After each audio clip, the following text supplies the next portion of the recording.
hay cosas que no estaban en la naturaleza y que le tocó crear al hombre. Esas cosas fueron las palabras y la medida de las cosas. Eso no aparecía en la naturaleza. Y a partir de ahí creamos las letras como una forma de expresión de los sonidos y los números como una forma de medida de las cosas. Eso no estaba en la naturaleza, eso lo creó el hombre y eso nos permite entender y medir. En términos de Baruch Spinoza, lo único que entendemos del mundo es su extensión y su entendimiento, o sea, palabras y matemáticas, por decirlo de alguna manera. Entonces, como no existían la literatura que se encarga de decir lo que pudo haber sucedido o cuenta lo que nunca pasó, lo mismo sucede con las matemáticas, que se encargan de crear un concepto para el ser humano que nos permite entender el mundo a partir de nosotros mismos, pero que si viene otro de otro planeta nunca lo entendería de la manera como nosotros lo entendemos, ni lo mediría de la manera como nosotros lo medimos, porque sus conceptos serán otros. Hay una cosa muy simpática de cuando el hombre llegó a la luna, parte de lo que iba en la cápsula eran una especie de cajita con cosas para otros seres. Falta ver que esos seres sí entiendan eso que será como estos locos porque son tan atravesados y están hablando en términos de letras y escribiendo matemática en términos de números, a lo mejor ellos entienden al revés o lo que sea. El caso es que tanto literatura como matemáticas parten de conceptos que el hombre crea. Por ejemplo, en el espacio, en la Tierra, en el universo, no existen círculos, ni existen esferas, ni existen triángulos, ni rectas, pero el hombre las crea. El ser humano parte entonces de algo imaginario a lo que le da uso, y eso le permite construir el mundo. Por ejemplo, tenemos un universo curvo, donde la curva es lo único posible y no una curva perfecta, pero es lo más cercano a lo verdadero. La recta no existe y al no existir no quiere decir que no la podamos usar. Entonces es muy bello cuando los poetas nombran el mundo y al mismo tiempo lo hacen los matemáticos, lo nombran con base en unos códigos sonoros que son que nos permiten hablar o escribir lo que hablamos mejor. Y los científicos, al igual que los poetas, prefiguran el mundo a través de números y con todas las posibilidades que da la numerología. Entonces ahí hay algo ya en común, y es que partimos de una invención propia. Ahora, mientras las matemáticas tratan de darle un sentido racional al mundo, la literatura y las letras, excepción hecha pues ya de la filosofía y otras disciplinas, pero el caso que nos convoca, que es la literatura, se encargaría de dar una visión del mundo por lo que puede ser. Descubriríamos en la narración literaria las posibilidades que guarda el mundo. Por ejemplo, hay un autor maravilloso, un premio Nobel cercano, que es Naipaul. Y Naipaul, en sus descripciones se comporta como un gran matemático, porque plantea una ecuación, y la ecuación tiene como sentido importante despejar unas incógnitas. Y en el momento en que Naipaul, por ejemplo, plantea la ciudad de Salisbury en Inglaterra, la va resolviendo a través de todas las incógnitas que van apareciendo, hasta que la convierte en algo similar a la isla de Trinidad, de donde es Naipaul. Entonces ahí hay una ecuación, X igual a Y, que es interesante, ¿no? Lo mismo sucede cuando nosotros calificamos. Lo único que estamos es potenciando algo. Entonces, si yo digo cielo, que es un sustantivo, y lo potencio al azul, cielo azul, o digo cielo y lo potencio al gris, o digo cielo y lo potencio a lo lluvioso, es lo mismo que A2, B2, C2, ¿cierto? Es la misma historia. Entonces, y es lo bello, ¿no? Que se están trabajando con distintos códigos para buscar de pronto lo mismo, porque mientras el matemático busca precisión y busca certeza, la literatura busca poesía, busca una mejor forma de entender el mundo, ¿no? Y esos dos trabajos van dirigidos a la búsqueda de la verdad, porque si bien es cierto que no existen verdades absolutas, se buscaría, como dice el profesor Quintero, un excelente físico de aquí de la Bolivariana, Antonio Quintero, que dice, pues, pero de todas maneras hay que buscar la verdad absoluta, porque en esa búsqueda de la verdad absoluta es donde nos encontramos con un montón de asuntos. No quiere esto decir que lo que hoy en día sabemos sea lo último, no, es parte del proceso. Dentro de 200 años, cuando nos analicen, dirían, a esta gente le faltó esto, o estaba pensando esto no era correcto, ¿cierto? Pero de todas formas, literatura y matemática son formas expresivas del hombre. Y el hombre logra construir el mundo a través de la expresión, a través de esas palabras que van nombrando las cosas, que le van dando un lugar en el mundo, y a partir de ahí le generan historias, ¿cierto? Porque es lo mismo la historia que soy capaz de hacer con frases literarias que la que el matemático es capaz de hacer con desarrollos numéricos, por decir alguna cosa. Y son historias, ambas están contando una historia, y ambas buscarían llegar a un punto verosímil. Por eso la gran literatura es verosímil y no es cierta. Ahora, yo no sé ya las matemáticas, que nosotros les damos como una certidumbre si será cierta para otros seres del universo, a lo mejor de otra forma literaria los ojos de ellos. Claro. Vemos porque usted me dice que las matemáticas y la poesía tienen el mismo origen. Sí, porque el origen es el asombro, realmente. Un poeta bueno se caracteriza porque encuentra nuevas palabras para nombrar el mundo o lo lee de una manera inesperada.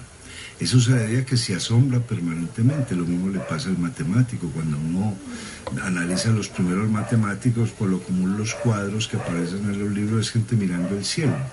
Gente asombrada, completamente asombrada, porque el cielo nos plantea el infinito, nos plantea la eternidad, nos plantea la geometría. Porque esa geometría celeste, esas primeras líneas que se crearon en el cielo, se trajeron luego a la tierra, y eso nos permitió utilizar mejor el espacio, por ejemplo. Entonces, el mundo del pensamiento, de la poesía y la matemática tienen el mismo origen, un asombro continuado, ir descubriendo cosas. Porque, por ejemplo, para el poeta es todo un logro encontrar por ejemplo, encontrar que el adjetivo es algo que se le agrega al sustantivo para darle otro lugar en el mundo, ¿cierto? Por ejemplo, o cuando descubre el epíteto, ¿cierto? Ese adjetivo que me define la totalidad de un sustantivo. Lo mismo le pasa al matemático, ¿cierto? Cuando encuentra que un número puede ser partido, puede ser potenciado, se puede sumar a otros para dar un resultado X. Entonces el mismo proceso el mismo proceso poético asiste a la matemática, y en un momento determinado son los dos procesos, el poético y el matemático, los que se encargan de nombrar el mundo y de darle un sentido al mundo. Por eso es muy dramático lo que pasa hoy en día, donde el matemático ha dejado de ser poeta. Por ejemplo, un gran poeta era Newton. gran poeta era Newton, y desde la física luego se planteó problemas teológicos, problemas poéticos. Lo mismo le pasó a Galileo, a Kepler, a Copérnico, lo mismo le sucedió a Einstein, para ir hasta ahora, y seguramente le ha sucedido a Hawkins, que se hace preguntas poéticas y no matemáticas sobre los agujeros negros del universo. ¿Cierto? Que es muy, muy bello eso. Entonces, claro que frente a esto que yo acabo de afirmar, algún matemático le pondrá bravo, ¿cierto? Porque es que también sucede pues que entre todas las ciencias se dan unos fundamentalistas tremendos, pero no se trata de que aceptemos que lo que tenemos es una cosa, sino que lo que tenemos son muchas cosas, ¿cierto? Ahora, cuando tú decías al principio, refiriéndote a esa frase bellísima de Peter Fisher, donde la cultura es lo que produce el hombre, la física, la pintura, la música, la química, las matemáticas, la literatura, todo eso es la cultura del hombre, son las creaciones que ha hecho el hombre para poder entender la totalidad del mundo, que además ese es el cuento en el que estamos metidos. Por eso lo uno no puede excluir a lo otro, jamás.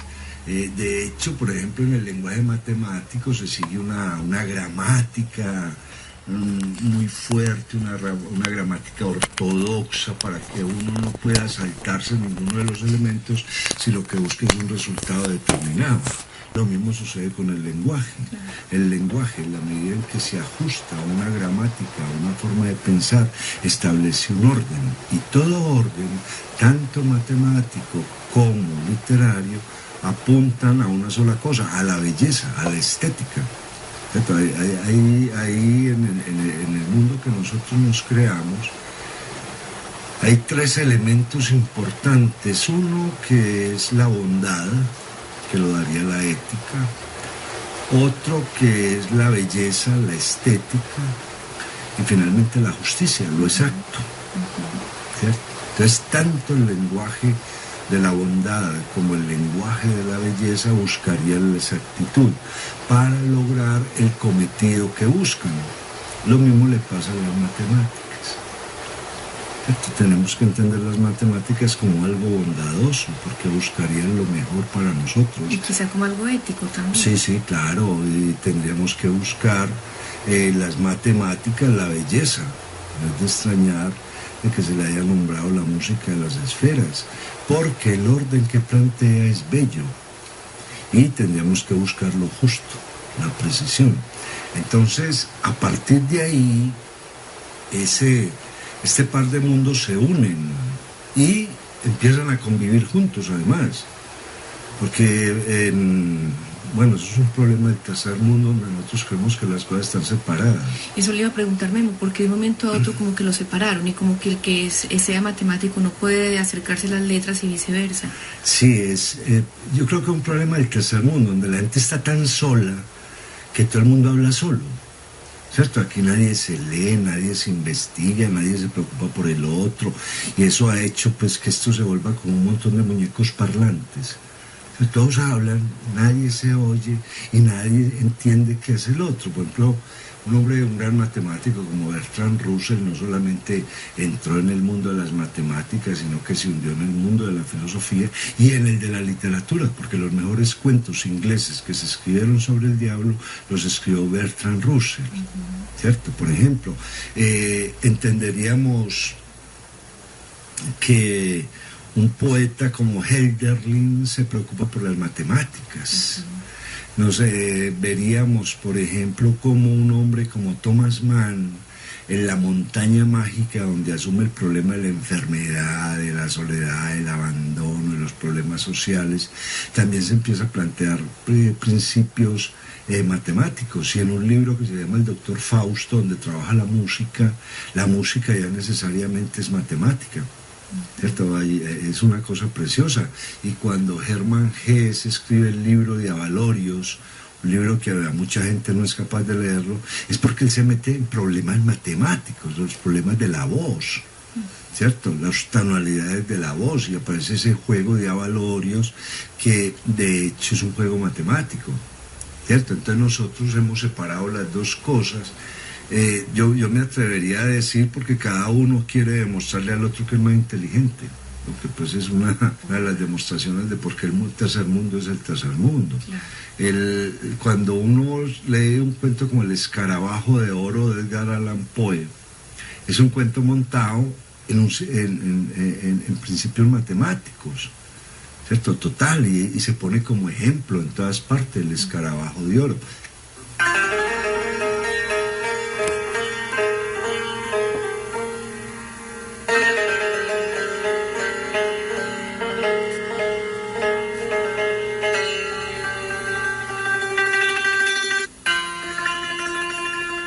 Pueblo que ha sido matemático, pues inventó el álgebra y fue el primero que expresó los números con símbolos, como el pueblo árabe. Es un pueblo que a las matemáticas le ha dado mucha importancia, pero los ha unido al mundo de la literatura.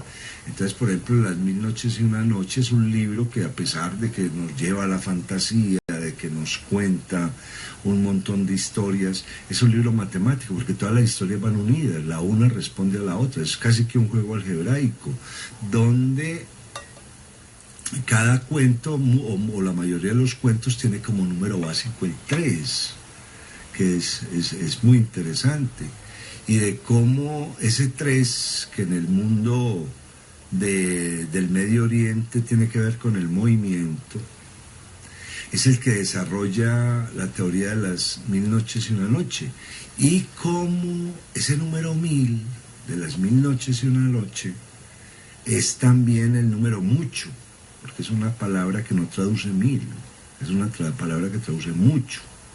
Mucho es una gran cantidad, no sería lo máximo de algo, no, es el mucho, ¿cierto? Que es interesante, por eso son las muchas noches y una noche, que es un juego importante, porque cada tanto hay que crear unos números que puedan designar determinadas cantidades no expresables de otra manera, no numerables, ¿cierto? Por ejemplo, entonces Las Mil Noches y Una Noche, o sea, Las Muchas Noches y Una Noche, tienen otra característica, y es que el final de cada cuento es completamente lógico. Es completamente lógico.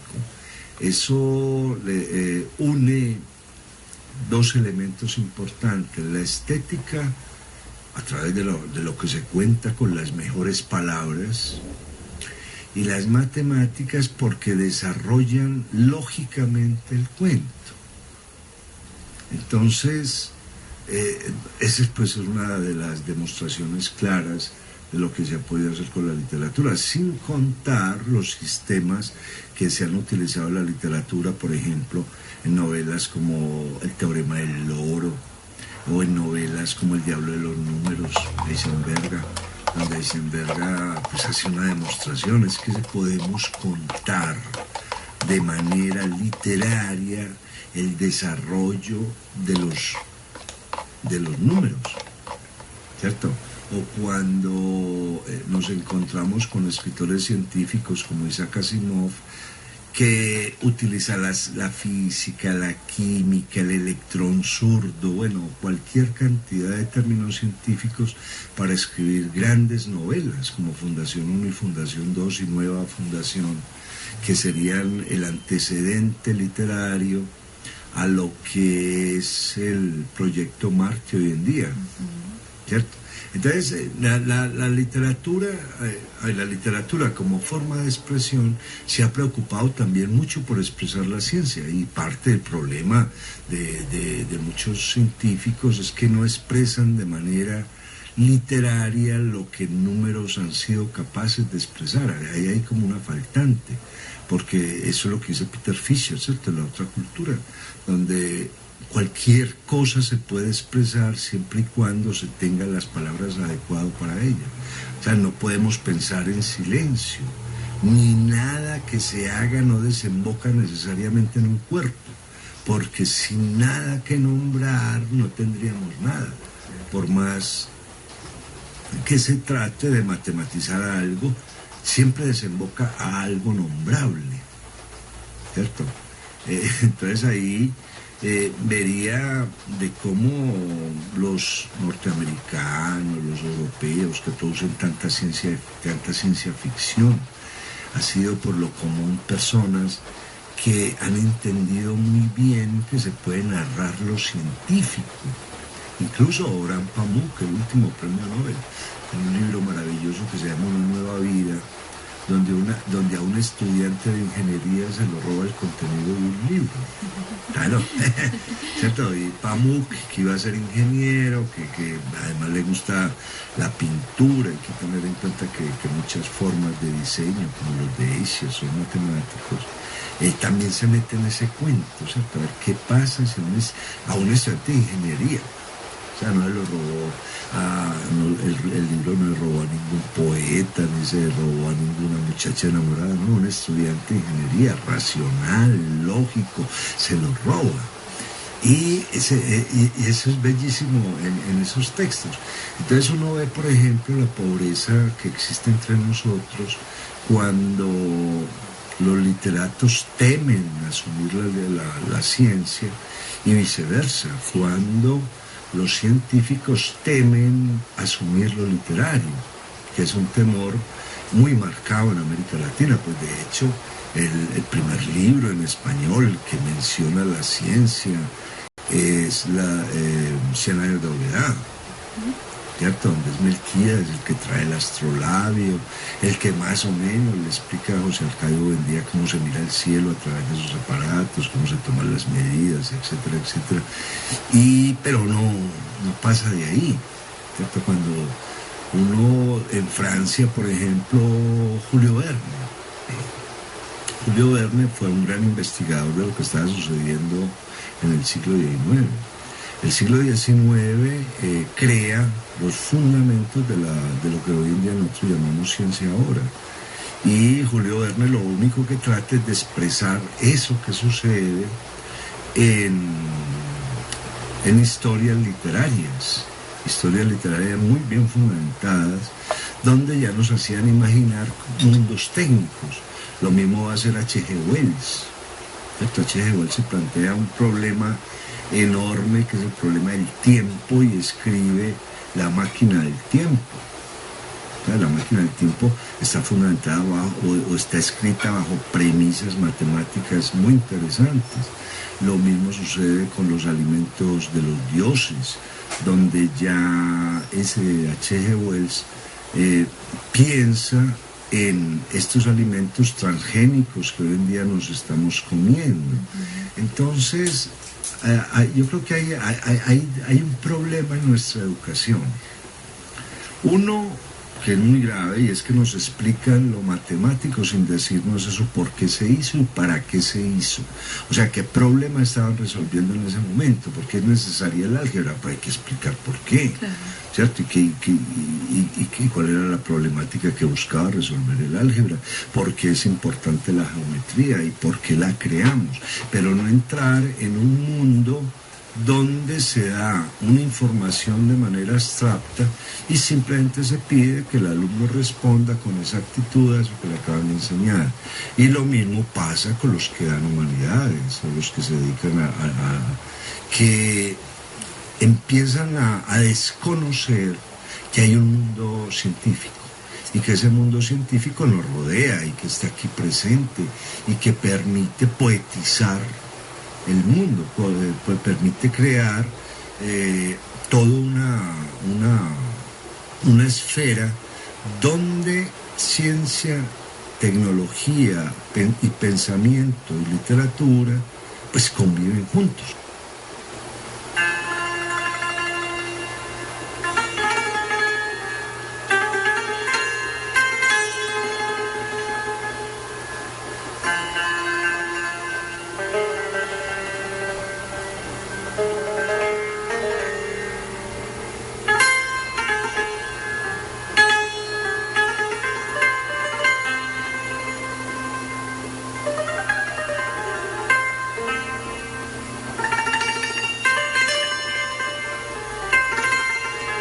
Eso mismo es lo que sucede en este tiempo, y es que no sabemos el para qué de las cosas.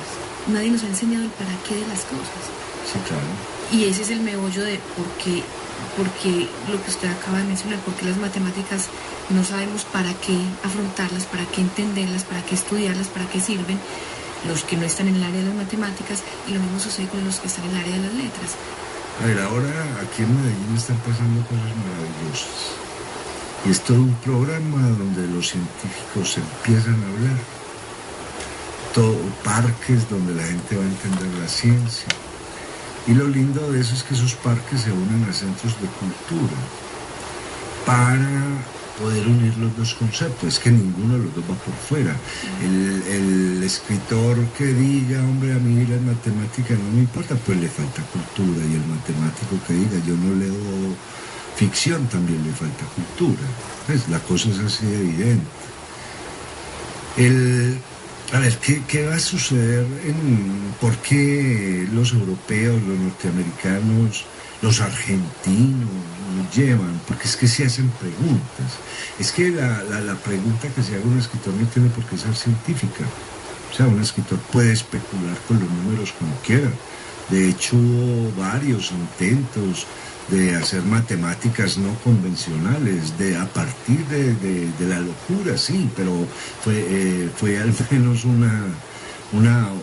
como una intención. Busquémosle otra cosa a los números que no sea lo que los números proponen, ¿cierto? Entonces aparece un libro que se llama La filosofía oculta de Enrique Cornelio Agripa, un libro en el Renacimiento, donde él mismo se crea un sistema matemático y le da unos valores a ese sistema matemático para explicar los elementos de los que se compone el mundo: la ciencia del agua, la ciencia del fuego, la ciencia del aire, etcétera, etcétera.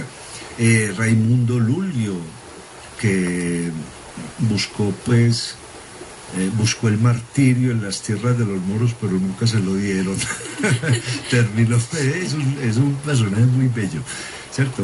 Porque estaba convencido, pues yo me voy a predicar allá, lo regaño, esta gente llega, me quema y yo me voy para el cielo y me santifican, pero nunca le dieron la oportunidad. Luego lo oían gritar, alegar, pero señor, algo le está pasando, ese tanto sol que recibe.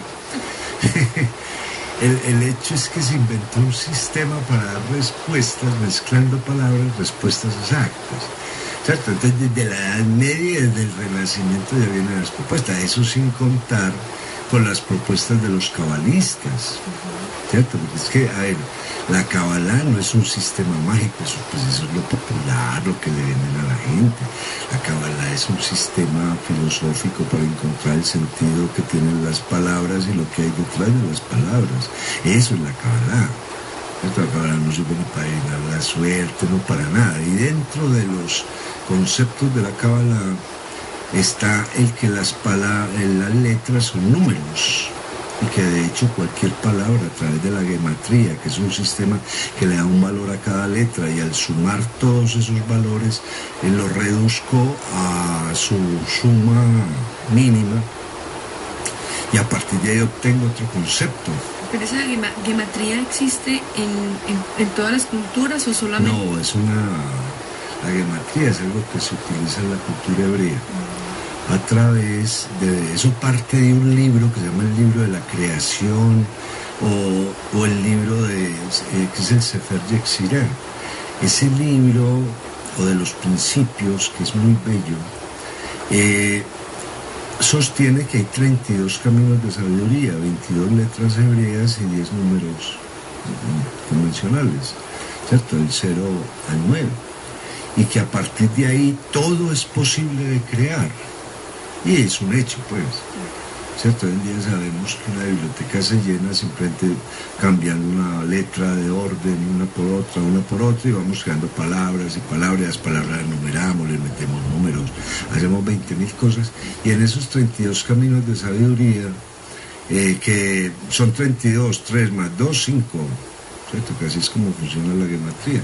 Entonces aparece el número 5, ese número 5 remite a la letra Hei, que es la quinta letra del alefato hebreo, y a partir de ahí hay una puerta.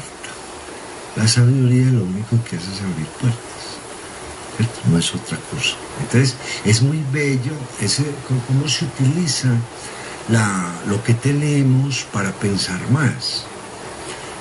En América Latina nosotros intentamos hacer muy poquitos para no cometer errores. Nosotros tenemos un miedo al error tremendo. Entonces la gente hace lo que sabe que no le causa problemas. Las otras culturas se meten en problemas para saber hasta qué punto puede conducir un error. Y de esa manera saben que ese error es peligrosísimo, es porque puede llevar a esto. Nosotros no, ¿cierto? Entonces, en esas propuestas que se hacían desde el medioevo, que siguieron el Renacimiento, todavía la Ilustración, donde se trabajó mucho, hicieron propuestas matemáticas desde muchas partes, los filósofos las hacían, los matemáticos discutían entre ellos, pero era interesante el error. No buscar necesariamente el acierto, porque si yo no hago sino acertar, me meto en un problema gravísimo, es que no conozco ninguna posibilidad de error. Por lo tanto, cuando me equivoque, me voy a equivocar absolutamente en todo, ¿cierto? Se crea lo macro. Entonces ahí aparecen, por ejemplo, gente que de alguna forma toma la ciencia, unos se burlan, otros la toman en serio. Por ejemplo, Voltaire, que escribe un cuento que se llama Micromegas, admite que la posibilidad de vida en otra parte del mundo, ¿por qué no? Si la hay aquí, ¿por qué no la puede haber allá? O en la época moderna, por ejemplo, grandes escritores, un escritor polaco que se llama Stanisław Lem, se plantea el problema del mundo habitado por máquinas.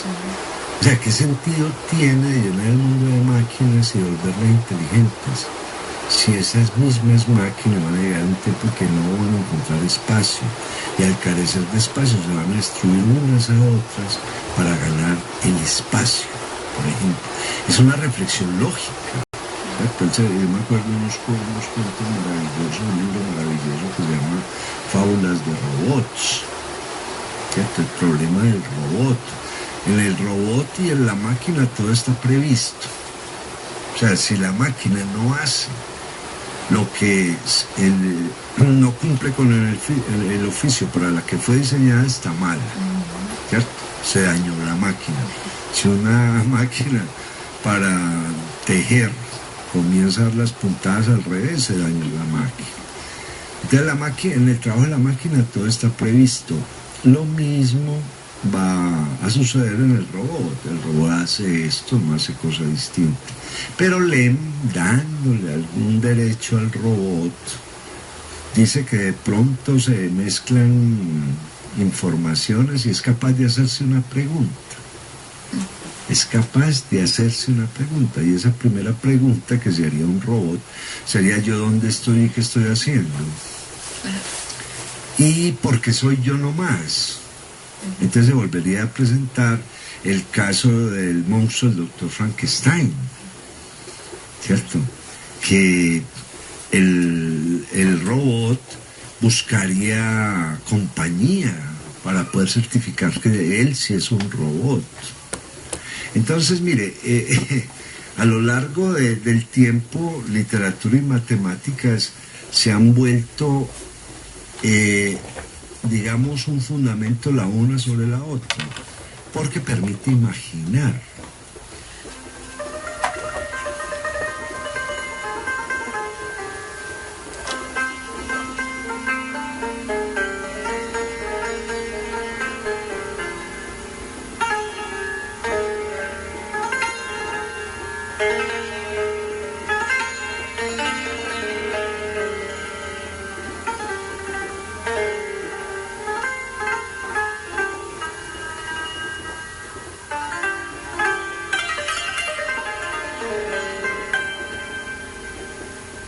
Hay un libro, Memo, que tiene que ver mucho con ese tema, y es El hombre que calculaba.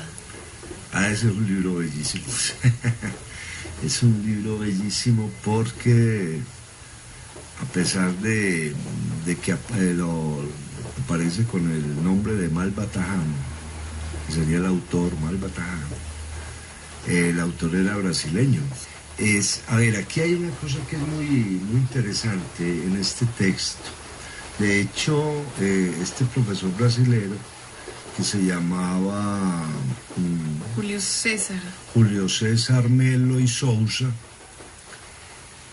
Es un hombre que se convierte al Islam, o parece que se convirtió al Islam. Él nace en 1885, si no estoy mal. Y de hecho se destaca primero como futbolista y es uno de los grandes futbolistas el origen del cine, del fútbol brasilero. Luego se va a los países árabes y allá es seducido completamente por las matemáticas. Y finalmente termina peleando por allá por la libertad de una tribu en Arabia Central y lo matan en 1921 o algo así, o sea que se murió muy joven, como de 34 años. Pero dejó ese libro que es El hombre que calculaba.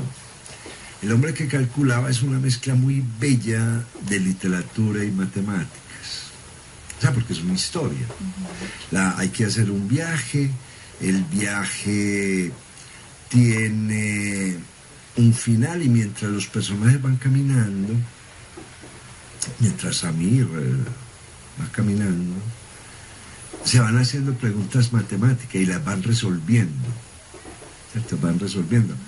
Ese libro, que incluso lo desprecian mucho porque era un libro popular, ¿cierto? Era un libro para zapateros, carpinteros, eso decían, pero la otra gente la leía al escondido, ¿no? Es lo lindo.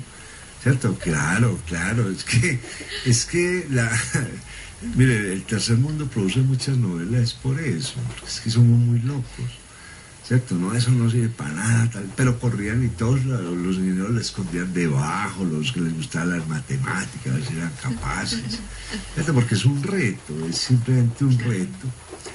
Y entonces se volvió un libro muy leído durante muchos años y ahora todavía vuelven y le dan juego. Sería un libro muy, muy importante. ¿Por qué? Porque hace amar las matemáticas. O sea, lo que parece lógico no lo es, ¿cierto? Se necesita una lógica más afilada. Y esa lógica más afinada tiene las respuestas exactas.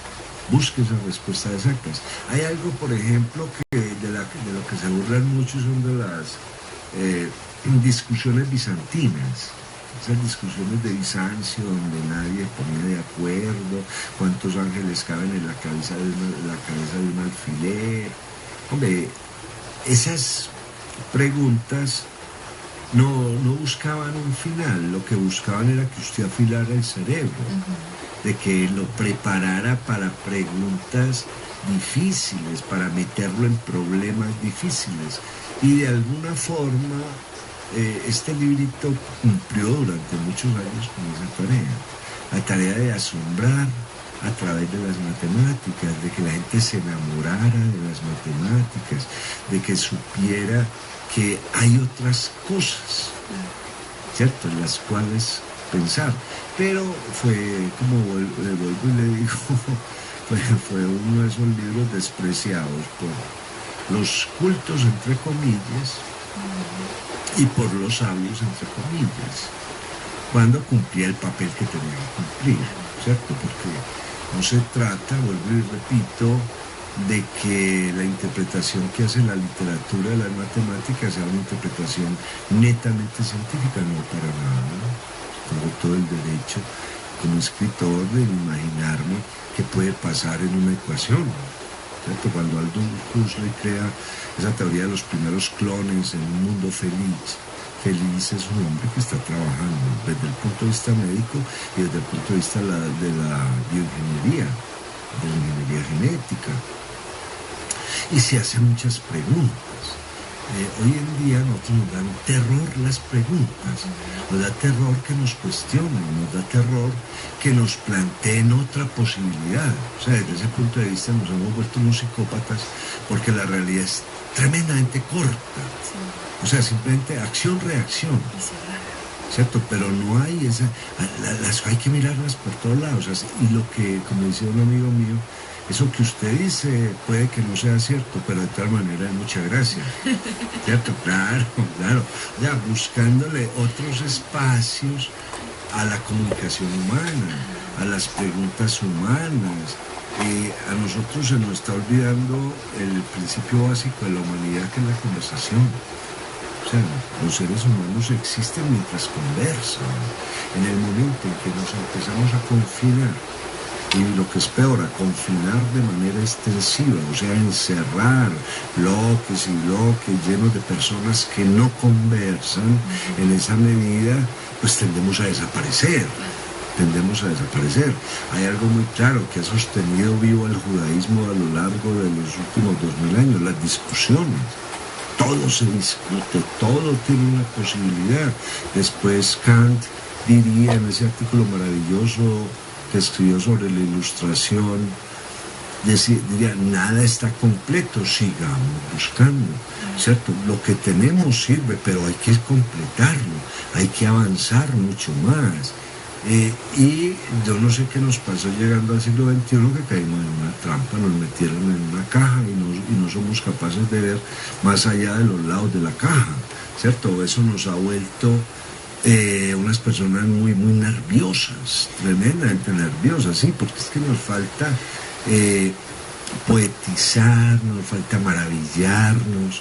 Cuando uno asume, por ejemplo, un texto como el del profesor Escobar aquí de geometría, uno desde el punto de vista de uno se asombra, esto es una maravilla, ¿cierto? Pero también se imagina cosas, ¿cierto? Se imagina cosas. Yo me puedo imaginar viendo un ángulo que matemáticamente es expresable en grados, con sus lados, su punto de intersección, etcétera, etcétera. Pero también me puedo imaginar que ahí simplemente hay un espacio donde vive un montón de gente, y quién viviría en la intersección de las líneas, y cuántos vivirían en el arco que se crea entre un lado y el otro, etcétera, etcétera. Y voy creando una historia, ¿cierto? Una historia. Pero, como nos pasa, pues, pero ese es un problema del tercer mundo, de Latinoamérica, no vemos más posibilidades, ¿cierto? Si nosotros nos dedicáramos más a entender la ciencia, a ver lo que hay en la ciencia más, y los científicos se encargaran de meterse más en el mundo de la cultura, crearíamos realmente algo importante, ¿cierto? Que es algo que se pueda manifestar. A mí me acuerdo el año pasado con el ingeniero Manrique, que trabaja en la Facultad de Mecánica, hablando del tiempo, las soluciones matemáticas que le han dado al tiempo, pero para expresar esas soluciones tuvieron que llamar a un artista para que pintara lo que ellos estaban teorizando. Entonces es bellísimo, ¿cierto? Claro, se complementa. Claro, como viene ese complemento. Mira, querido, esto es de esta manera, ahora lo interpretamos así, tal cosa, y el otro hizo una propuesta completamente maravillosa, ¿cierto? Completamente maravillosa. Uno, por ejemplo, una novela sobre la geometría, ¿quién dijo que no? ¿Por qué no? Es que ya de hecho Spinoza demostró que se puede escribir una ética a la manera o a la costumbre de los geómetras, ¿cierto? Utilizando escolios, corolarios, proposiciones, demostraciones, etcétera, etcétera, ¿cierto? Entonces, esta unión entre dos cosas imaginarias, porque volvemos al principio de lo que decíamos al iniciar el programa, son conceptos creados por el hombre, imaginados por el hombre, porque no existen en la naturaleza. Para poder explicar. Claro, que es para poder explicar. Entonces, a partir de ahí tendríamos todas las posibilidades para hacer grandes, o para expresar de manera muy bella, justa y bondadosa, creo que es lo que tenemos que aclarar, en qué consiste el mundo que nos rodea. Pero si perdemos la noción de la bondad, si perdemos la noción de la belleza y perdemos la noción de lo justo, apaga y vámonos, pues, como dicen las señoras por ahí, ¿cierto? Esto ya no hay nada que hacer, porque lo uno interpreta lo otro. Que me acuerdo de una novela completamente asombrosa, que en términos de entendimiento de globalización del mundo, que es la vuelta al mundo en 80 días, de la que de pronto hablamos aquí alguna vez. Es que a ver, ¿cómo hacer que un itinerario se cumpla? ¿Qué elementos tienen que haber ahí? Ahí nada puede fallar, incluso teniendo en cuenta los márgenes de error, ¿cierto? Se da, por ejemplo, ese caso, una novela que es una belleza de Humberto Eco que se llama La isla del día de antes, ¿cierto? Hay un lugar donde siempre están antes de la fecha de hoy, ¿cierto? Pues ya resolvamos eso, a ver cómo viven allá, ¿cierto? ¿Qué pasa en esa isla del día de antes? El péndulo de Foucault, ¿cierto? También de Humberto Eco. O sea, Humberto Eco, como buen medievalista, se mete en el mundo de las semejanzas, se mete en el mundo de las matemáticas nacientes y se hace unas preguntas fundamentales, ¿cierto? Completamente fundamentales. Entonces yo creo que este tipo de temas nos lleva a que nos entendamos desde todas las ciencias, a que haya realmente esa interacción, ¿cierto? No se puede vivir divididos por un muro. Es como si fueran dos lenguajes y simplemente se complementan. Sí, sí, claro. No, y lo que es peor, pues, como si se vieran mundos separados y cada uno tuviera la razón, con una gran pregunta, bueno, ¿y qué es la razón? Porque realmente es simplemente un método a través del cual estamos pensando hasta ahora. Los posmodernos ya dirán, no, hay otra cosa que fuera de la razón, ¿no? ¿Cierto? El mundo cuando pensó en términos teológicos no le pasó nada, ¿cierto? Construyó unos edificios impresionantes como las mezquitas, como las catedrales, nos enseñó la mejor tipo de arquitectura que puede haber, el mejor uso del agua, y estaban pensando en términos teológicos, ¿cierto? Después viene la razón, entonces la razón le dice a la Edad Media, ustedes son unos oscurantistas, unos brujos, no sé qué, y nos dio un mundo que nos tiene al borde de la destrucción. Pues, ¿cierto? Yo vuelvo cada rato y reitero, bueno, un extraterrestre que nos pudiera analizar, porque es que nosotros no nos hemos analizado, ¿cierto? No hemos llegado a eso. Entonces el mundo de la razón nos tiene a todo el borde de la locura, nos tiene sin planeta, ¿cierto? Y todo eso es exacto. Sí. ¿Por qué? Porque se le olvidó al otro meterse en el mundo del otro lado, donde le hablaban de belleza, le hablan de bondad, de justicia, le hablan de poesía, ¿cierto? Es que es lindo, por ejemplo, el mundo de Einstein, de que él, pensando su mundo, y después de pensar ese mundo físico, sale a tocar el violín. ¿Cierto? El mundo, a ver, hay algo que me falta, a todos nos falta. Sería tonto decir a mí no me hacen falta los conceptos matemáticos, como que no estoy caminando. Pues si estoy caminando, un montón de figuras, actúa la física, actúa la química, actúan las matemáticas, pero de igual manera también me falta aprender a sentir, a ser humano.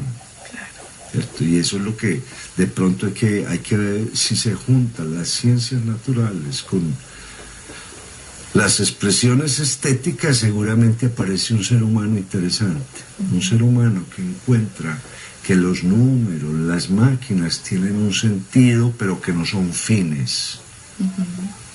El fin del hombre es vivir, y la vida no está dada por la cantidad de cosas que tengamos, sino por el sentido que le debemos estar vivos. Ahí es donde está la vida, ¿cierto? Donde uno, estando vivo, está bien, ¿cierto? Por eso hay una frase que a mí me gusta mucho decir por ahí, es: si todo lo que usted sabe no le ha quitado el miedo, eso que usted sabe no sirve para nada. Amables oyentes de Radio Bolivariana, llama La Otra Historia con el profesor José Guillermo Ángel, Memo Ángel. El tema sobre el cual ha hablado Memo en esta oportunidad ha sido el tema de la literatura